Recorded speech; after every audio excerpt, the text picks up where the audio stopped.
tighten up, people. You might be called some Jewish word or some faggot or gay word. It's okay. Let them call you that. What are you going to do now? They don't own your life. How are you going to control that now? How are you going to flip it upside down and say, Roger that, now I'm going to harness this shit, and you'll read about me, years about me. What will make me love my life the most? The thing that will make me love my life the most is to do the things that are fulfilling. And I think fulfillment has a very specific, universal formula. And that formula is work your ass off to get very good at something that you care deeply about, that allows you to serve not only yourself, but other people. To succeed, you must fail. In failure and in suffering, all the answers are in there. All the answers to all the test questions. The test is your life. All the answers are in there. You don't have to live in suffering and pain and failure all the time. You have to learn, I need to visit it. Like people hate working out. You're only going to visit working out maybe an hour a day. 23 other hours of the day, you're not in it. But how you become in shape is you must visit suffering, visit working out 1 hour a day. Visit suffering 1 hour a day. Visit your past failures 1 hour a day. The relationship with it is the answers are in there. They are in there. My parents are both alive. And my parents, are your parents alive? Mm-hmm. How old are your parents? 76, 74. And where do they live? Washington, D.C. And how often do you see them? Like twice a year. Okay.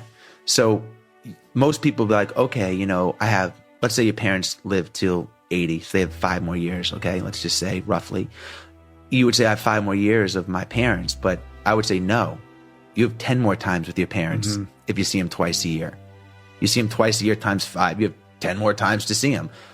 When you start thinking of things like that, your first reaction is, I want to go see my parents. At least that's mine. So you change the way you approach it. I'm like, I'm going to go see my parents every other month. You know, I'm going to make it a priority. The moment you realize the next step isn't going to kill you, and that next step is the first step to evolving, changing, growing, and learning, and becoming literally the best version of yourself, that's the most beautiful thing. It's not going to kill you. And putting yourself in the game, you're giving yourself an opportunity to achieve something that everybody else. The happiest people are not always the most successful people, but they're the ones who serve the best. I've met a lot of unhappy, successful people, haven't you? But I've never met an unhappy person that gave their life of serving and giving and adding value to other people. I found that nothing in life is worthwhile unless you take risks. There is no passion to be found playing small and settling for a life that's less than the one you're capable of living. Now, I'm sure in your experiences in school and applying to college and picking your major and deciding what you want to do with life, I'm sure people have told you, make sure you got something to fall back on. But I never understood that concept, having something to fall back on. If I'm going to fall, I don't want to fall back on anything except my faith. I want to fall forward. I figure at least this way I'll see what I'm going to hit. Fall forward. How will you serve the world?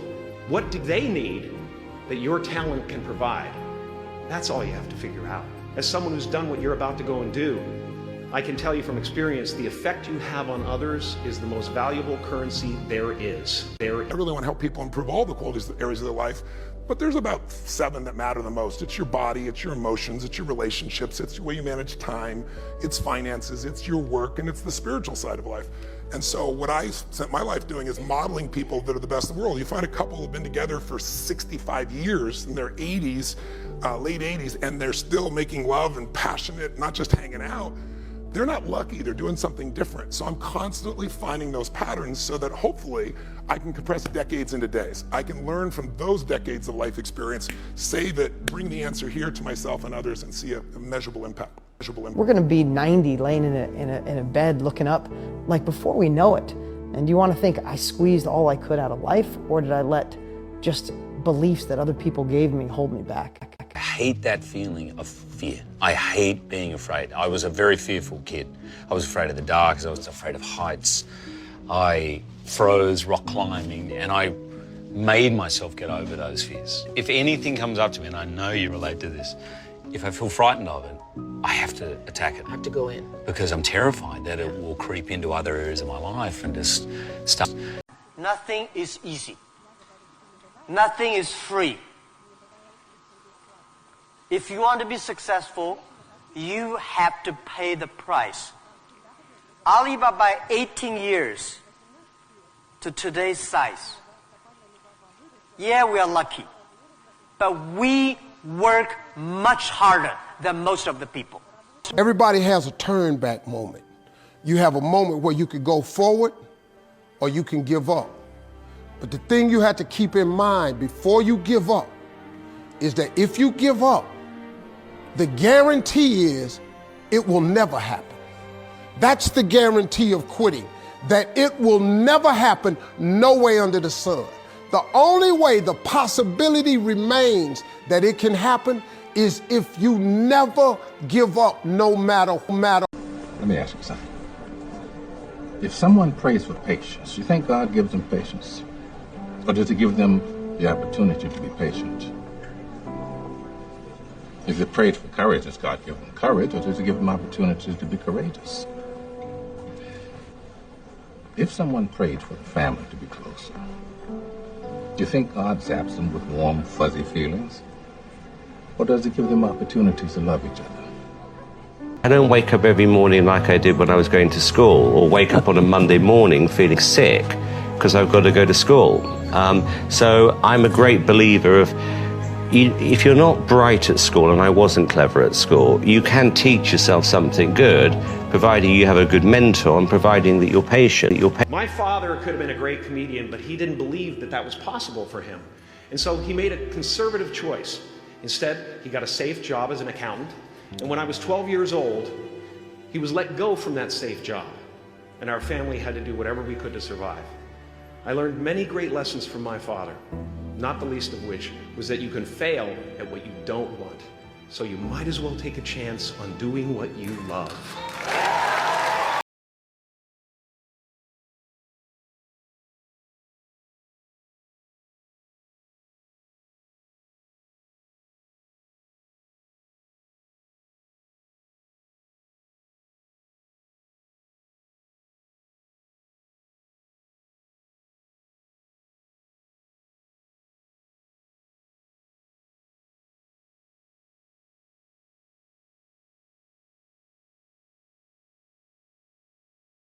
Don't tell them you love them. Not too early. You will give them a love that they cannot contain, and they will have to leave. I wanna be alone. For me, the attention is not important. You can see an example is the social media.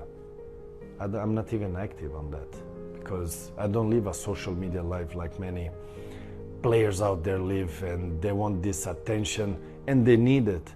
My attention is the way I perform, and I know how I can perform and what I need to perform. I'm the best at what I'm able to do. So all the other things around is not important, because who would recognize you if you were not a football player? Nobody. So it's not important for them. The world ain't all sunshine and rainbows.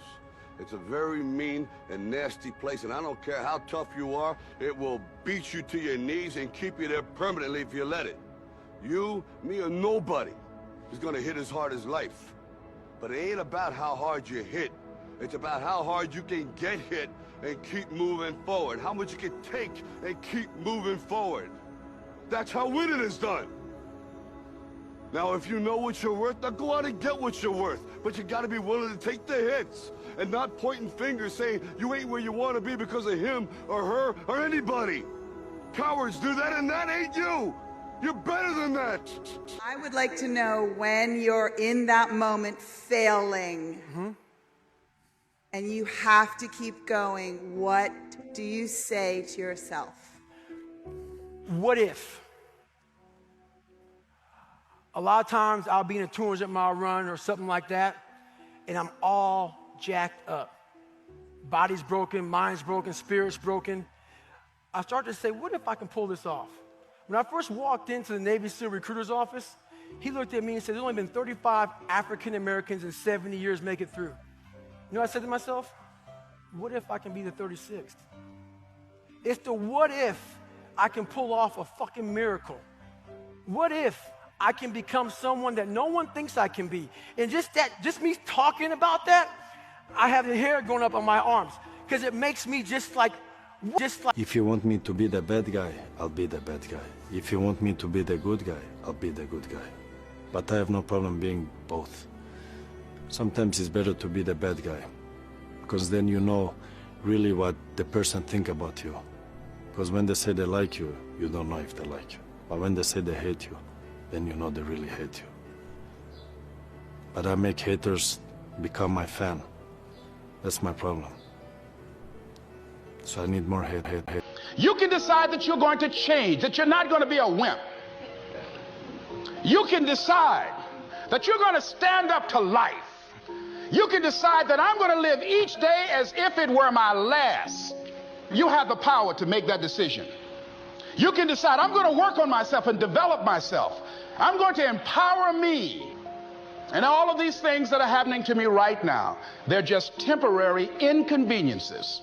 They're not stronger than I am. I'm in charge. We are told that if we're beautiful, if we're skinny, if we're successful, famous, if we fit in, if everyone loves us, that we'll be happy. But that's not entirely true.